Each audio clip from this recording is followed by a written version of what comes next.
Do you remember the old USDA food pyramid? Grains on the bottom, then fruit and veg, then meat and dairy, then sweets at the top. There's another really cool conceptual pyramid, one that is not complete crap, created by a psychologist named Abraham Maslow. While the food pyramid supposedly illustrates the different tiers of basic nutrition, Maslow's pyramid illustrates the different tiers of human needs for psychological health. Life's primary mission is its own propagation. And for pure propagation, the lowest tier of Maslow's hierarchy of needs, humans need air, food, sleep, shelter, and sex. I highly recommend looking more at Maslow and his hierarchy, but the point I'm here to make today is that life is about the act of pursuing goals. For animals, it's about the act of pursuing food, shelter, and sex. If you're watching this video, odds are, you've conquered Maslow's first tier of needs, and probably the second, which is having consistent reliable access to food, shelter and sex. If you're hung up on the sex bit, tiers 1 and 2 only refer to sexual release. Sexual intimacy with another human being is tier 3. Surpassing tiers 1 and 2 opens you up to the pursuit of much higher, more exciting goals.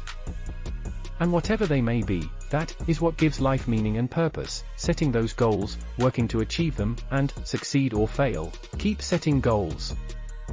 Keep taking action, moving forward, and trying to make things better.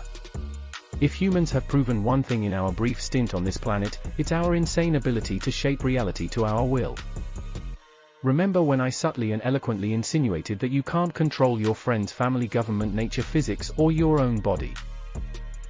Well, that's completely true. But we do have a mind-boggling amount of influence over all those things. Think of it this way: if you want a chocolate bar, are you more likely to get one if you A. understand and accept that you have no control over the outside world, or B. ask for a chocolate bar? Obviously there's no guarantee you'll get what you ask for. But the more often and the more skillfully you learn to ask, the more likely you are to get it. The same applies to all human agency. Can you get the job you want? Maybe, but not if you don't apply.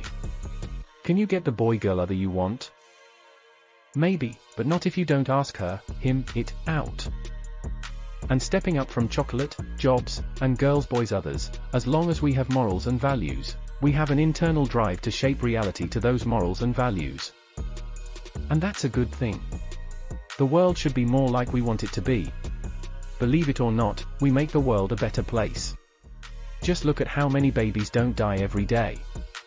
And if you don't care about people, look at how great life is for pets. Look at all the veterinarians and animal sanctuaries there are in the world. Okay, we're also awful pricks.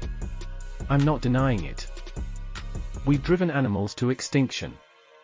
We poison nature, sometimes on purpose, sometimes on accident, not sure which is worse. But just remember, we are a part of nature. And not just that, we're the part that cares about nature. You think the universe cares about the environment? You may want to blame the 6th mass extinction event on humans, but we weren't even around for the first 5. Humans are the only ones who care about the world, and that makes it our responsibility to learn about the best ways to take care of it and ourselves. But back to my point, we humans do things. There are pros and cons. We got rid of smallpox. And created a dumbfounding amount of pollution. We learned how to produce a food surplus. And committed countless acts of genocide. Most of what we do isn't quite so black and white. Like we built cities. But we built cities. We invented smartphones. But we invented smartphones. But the more we do, the more we learn. And the more we learn, the more positive the impact of the things we do next.